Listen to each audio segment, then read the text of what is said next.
Lo portiamo in cielo come fanno gli angeli e come potrà essere con la reliquia del santo il volo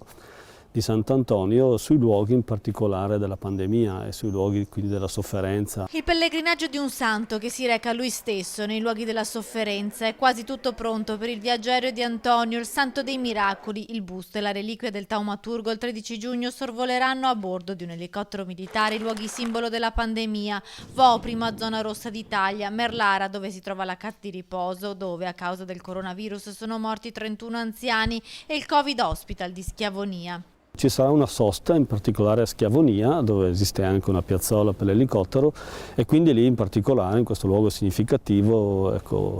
la reliquia scenderà come ogni passeggero e farà una benedizione speciale per questo luogo, ricordando anche tutte le persone che hanno perso la vita, tutte le persone che hanno vissuto la malattia. Qui il santo scenderà per una sosta in questo luogo da dove tutto ebbe inizio. Qui il primo morto di Covid in Italia, Adriano Trevisan, 77enne di Vo, un ospedale chiuso con i pazienti medici all'interno, isolato per giorni per contenere i contagi. Una sosta che noi crediamo abbia un valore importante proprio perché un po' è il simbolo di quello che noi andremo anche a sorvolare assieme ad altri luoghi, però lì sicuramente credo che le stesse persone, il personale medico, i degenti eccetera, credo che